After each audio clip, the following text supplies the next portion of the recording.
66 آیت نمبر ہے 66۔ بسم اللہ الرحمن الرحیم۔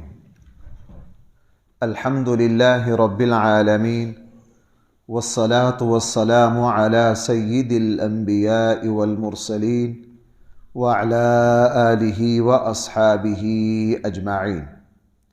اما بعد فاعوذ باللہ من الشیطان الرجیم بسم اللہ الرحمن الرحیم۔ ربکم الذی یزجی لکم الفلک فی البحر لتبتغوا من فضلہ انہ کان بکم رحیما۔ وَإِذَا مَسَّكُمُ الضُّرُّ فِي الْبَحْرِ ضَلَّ مَن تَدْعُونَ إِلَّا إِيَّاهُ فَلَمَّا نَجَّاكُمْ إِلَى الْبَرِّ أَعْرَضْتُمْ وَكَانَ الْإِنسَانُ كَفُورًا۔ صدق اللہ مولانا العظیم۔ ربکم الذی یزجی، تمہارا رب وہ ہے، یزجی لکم الفلک فی البحر، جو تمہارے لیے سمندر میں بحری جہازوں کو چلا دیتا ہے۔ بھائی کس کے لیے؟ لکم پر ذرا غور۔ ربکم الذی یزجی لکم، تمہارا رب وہ ہے جو تمہارے لیے سمندر کی تہوں پر، سمندر کی موجوں پر، سمندر کی طاقت پر تمہارے لیے بڑے بڑے بحری جہاز چلا دیتا ہے۔ صورتحال یہ ہوتی ہے اللہ تعالیٰ ایک لمحہ میں اگر ان سب کو ڈبونا چاہیں تو ایک لمحہ میں ڈوب جائیں۔ پانی اللہ کی طاقتوں میں سے بہت بڑی طاقت ہے۔ پانی، ہوا، آگ، ان چیزوں کا کوئی مقابلہ نہیں۔ اتنے بڑے سمندر پر تمہارے لیے روزی کا، لباس کا، ضروریات، دنیا کا 70-75% جو تجارت ہو رہی ہے وہ سمندر پر ہو رہی ہے۔ اور سمندر پر سفر کرنے والے کسی کافر سے بھی پوچھ لیجئے، وہ بھی یہی کہتا ہے کہ یہ اوپر والے کی قدرت ہی ہے جو اس کے اوپر سارے کام ہو جاتے ہیں، جو سمندر کے اوپر سارے کام ہو جاتے ہیں۔ تمہارا رب وہ اللہ تعالیٰ۔ بھائی میں آپ سے عرض کرتا ہوں، اللہ تعالیٰ واپٹا والوں کی طرح بل نہیں بھیجتے ہیں۔ اللہ تعالیٰ کی ساری نعمتوں کا جو بل ہے وہ اللہ تعالیٰ کا شکریہ ادا کرنا ہے۔ وہ بھائی کیا ہے؟ اللہ تعالیٰ کا شکریہ ادا کرنا ہے، اللہ کی نعمتوں کی قدردانی ہے، اللہ کی نعمتوں کی قدردانی ہے۔ ربکم، تمہارا رب وہ ہے، تمہیں پالنے والا وہ ہے، تمہاری تربیت کرنے والی وہ ذات ہے۔ یزجی لکم الفلک فی البحر، جو تمہارے لیے سمندر پر کشتیاں چلا دیتا ہے۔ کیوں جی؟ لِتَبْتَغُوا مِنْ فَضْلِهِ، تاکہ تم اللہ کے فضل کو تلاش کرو۔ اس سے پتہ چلا کہ رزق کی وسعت، مالی وسائل، دنیاوی نعمتیں، یہ بھی اللہ کے فضلوں میں سے ایک فضل ہے۔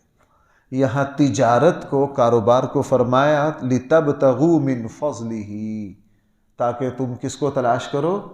اور آپ وہ جو جمعہ کی جو آیت ہے اِذَا نُودِيَ لِلصَّلَاةِ مِنْ يَوْمِ الْجُمْعَةِ فَاسْعَوْا إِلَىٰ ذِكْرِ اللَّهِ وَذَرُوا الْبَيْعَ، آگے کیا ہے؟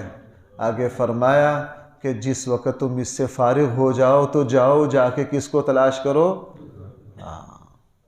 یہاں بھی فرمایا لِتَبْتَغُوا مِنْ فَضْلِهِ، تم اللہ کے فضل کو تلاش کرو۔ اس سے پتہ یہ چلا، دیکھو بھائیو، آج مسلمانوں میں بددیانتی، آج مسلمانوں میں بددیانتی ہے، اپنے کاموں میں، اپنے کاروباروں میں، اپنی نوکریوں میں، اپنی ملازمتوں میں۔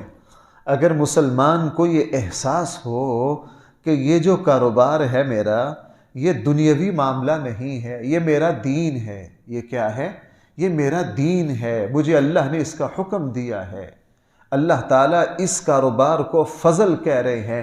بھائی یہ وعدہ خلافی کرے گا، یہ جھوٹ بولے گا، یہ بے ایمانی کرے گا، یہ ناپ تول میں کمی کرے گا، یہ دو نمبری کرے گا، اس کا سوال ہی پیدا نہیں ہوتا۔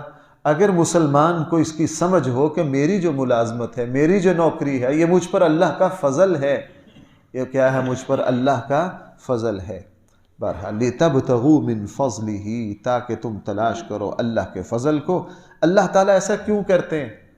اللہ تعالیٰ نے کہ 5 سال کے بعد الیکشن لڑنا ہے، اللہ تعالیٰ کو آپ کے ووٹ چاہیے، اللہ تعالیٰ کیوں کرتے ہیں ایسے؟ جواب دے دیا، اِنَّهُ كَانَ بِكُمْ رَحِيمًا، وہ تمہارے ساتھ یہ مہربانی اس لیے کرتا ہے کہ وہ تمہارے اوپر بہت رحم کرنے والا، وہ شفیق ہے۔ ایسا نہیں کہ اس نے اپنی مخلوق پیدا کر کے کہا جاؤ ذلیل ہوتے پھرو، جو چاہو کرو، نہ، وہ بہت مہربان ہے، وہ اپنے بندوں کی ضروریات کو، اپنے بندوں کی مشکلات کو، اپنے بندے کے مصائب کو، اپنے بندوں کے حالات کو اچھی طرح جانتا ہے۔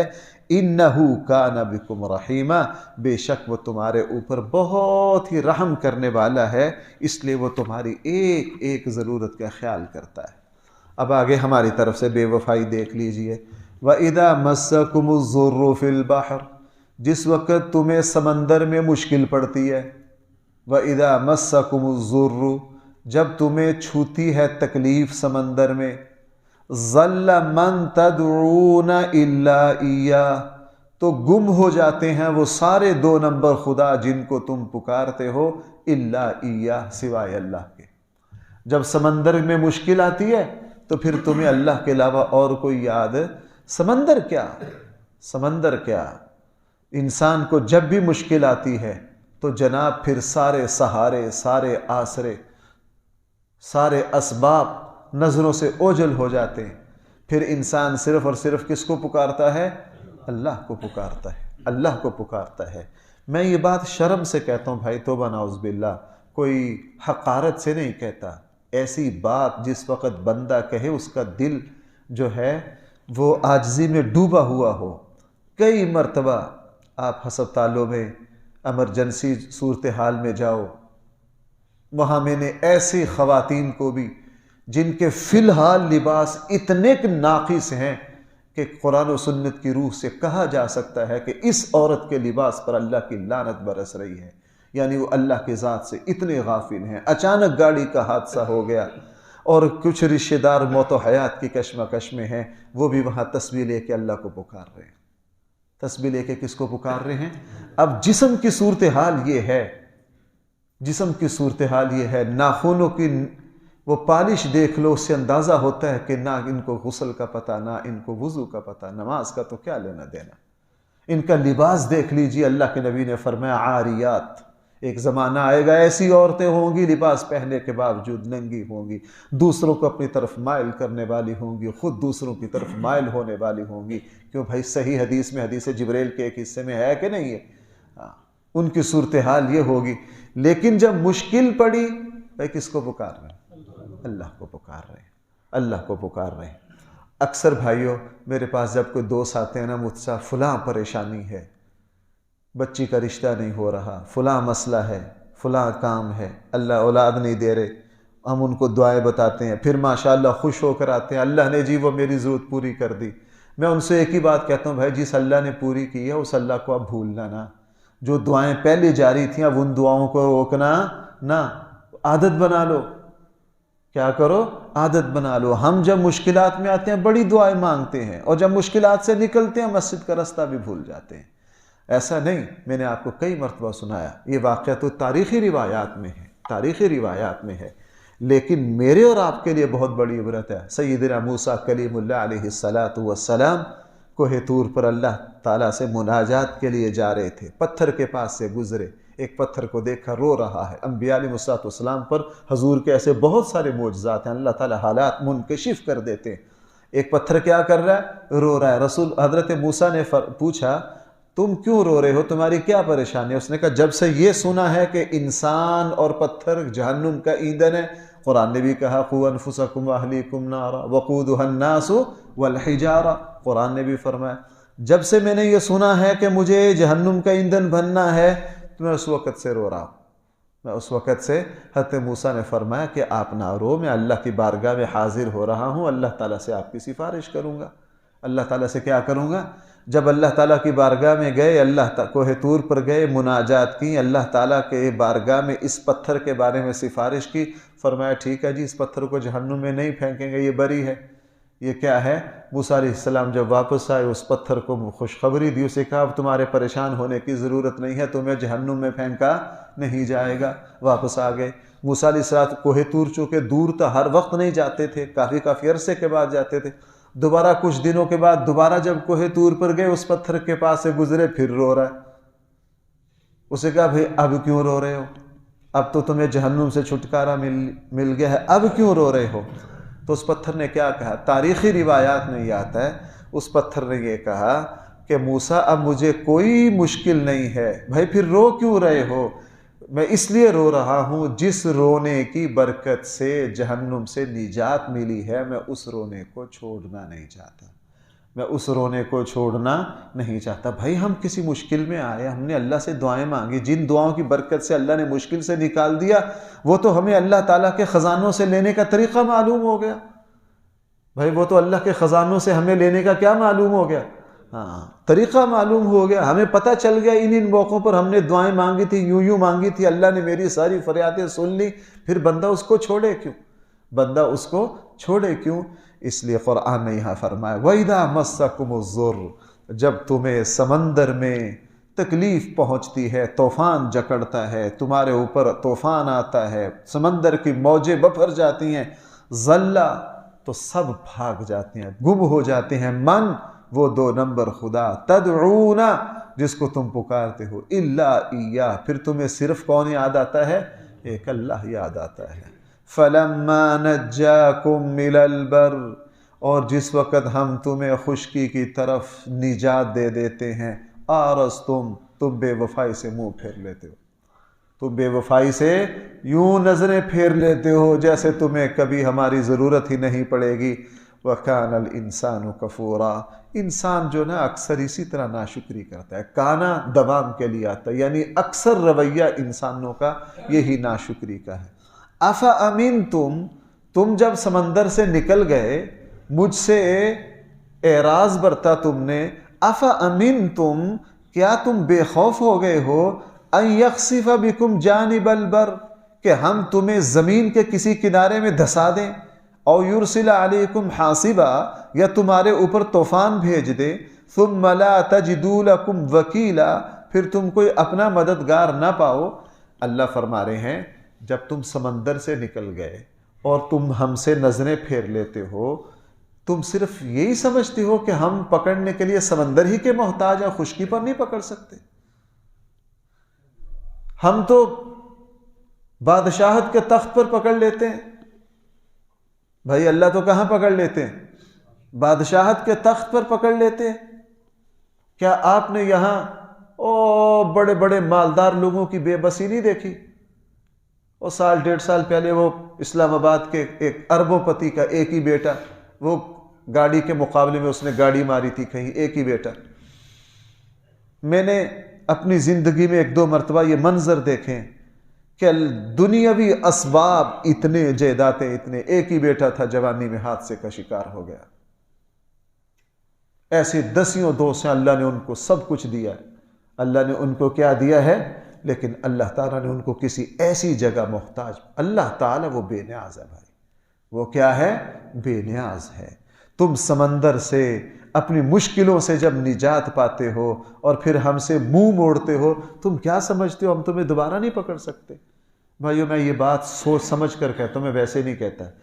انسان اشرف المخلوقات ہے، اگلی آیت میں اس کی تفصیل آ رہی ہے، لیکن میں نے یہ دیکھا ہے کہ انسان ساری مخلوق میں سب سے زیادہ کمزور ہے۔ ساری مخلوق میں کیا ہے؟ سب سے زیادہ کمزور ہے۔ وہ مجھے ایک ڈاکٹر نے بطور لطیفہ کہا تھا، اس نے کہا مفتی صاحب بھینس ہے نا، اس کو ایک پیناڈول گولی دے دو نا، اس کا بخار تلاش کیے نہیں ملتا۔ یہ ایسی مخلوق ہے، اس کو 24 گھنٹے میں 6 کھلا دیتے ہیں، کچھ نہیں ہوتا، اس کی بیماری کا علاج ہی نہیں ہوتا۔ اور عام جو جانور ہوتے ہیں، آپ دیکھو بھینسیں کتنی ہیں، 400، ان میں سے بیمار کتنی ہیں؟ 1 یا 2۔ ادھر بندے کتنے ہیں؟ 400۔ ان کی پہلے شوگر چیک کرو، 80 نکلیں گے شوگر والے۔ دل والے کتنے ہیں جی؟ 15۔ فلانے کتنے ہیں جی؟ جوڑوں کے درد والے کتنے ہیں؟ تو بھائی کمزور ہم زیادہ ہیں یا بھینس؟ ہم زیادہ کمزور ہیں، ہم زیادہ محتاج ہیں۔ ہم کیا ہیں؟ زیادہ محتاج ہیں۔ بھینس کو کیا پریشانی؟ وہ کہیں سے بھی پانی پی لے، اس کو نالی کا پانی کچھ نہیں کہتا۔ اور اس کو پانی کیا چاہیے؟ بہت اعلیٰ پانی چاہیے. ہلکا پھلکا پانی میں اونچ نیچ ہو جائے تو جناب اس کو جان کے لالے پڑ جاتے ہیں کہ نہیں؟ یہ تو کمزور ہے، اللہ کے سامنے اس کو اکڑنے کی اس کو تو زیب ہی نہیں دیتا. بھائی جس کے دائیں بائیں محتاجگیاں ہوں، میں سچ بات عرض کروں، میں اپنی زندگی کی محتاجگیوں پر غور کرتا ہوں. غور کر کے پھر ضمیر یہ بتاتا ہے کہ یہ جو ہمارے دائیں بائیں محتاجگیاں ہیں، یہ مجھے اور آپ کو یہ سبق دیتی ہیں کہ ہمیں خدائی کی زبان نہیں بولنی چاہیے، ہمیں فرعونی لہجہ نہیں بولنا چاہیے، ہمیں دعوے کی زبان نہیں بولنی چاہیے. اگر بھائیو یہاں کسی کی خدائی ہوتی تو ہمارے آقا صلی اللہ علیہ وسلم کی ہوتی، جس ہستی کی انگلیوں سے پانی کے چشمے جاری ہو جائیں، اور جس کے لعاب کنویں میں جائے تو علاقے کے علاقے سیر ہو جائیں، جس کے ہونٹ مبارک پر دودھ کا پیالہ لگے 100 بندوں کے لیے کافی ہو جائے. بھائی جب وہ ہستی اللہ کے سامنے سجدہ ریز ہے، اس ہستی کی زبان پر سراپا عجز ہے. بھائی کیا ہے؟ سراپا عجز ہے، عاجزی اور مسکنت ہے. صحابہ اکرام فرماتے ہیں ہم اللہ کے نبی کو کھانا کھاتے دیکھتے، اللہ کے نبی یوں کھانا کھاتے، یوں کھانا کھاتے. دیکھو میں آپ کو ایک بات عرض کروں، ہم نے زندگی میں کبھی اس طرح کھانا نہیں کھایا. رسول اللہ صلی اللہ علیہ وسلم کے بارے میں آتا ہے ایک بڑا لکڑی کا نا، جیسے وہ لکڑی کا بڑا مڈ ہوتا ہے نا، اس کو درمیان میں تراش کے پیالہ بنا لیتے ہیں بڑا سارا، مسجد کے اندر وہ رکھا ہوتا تھا.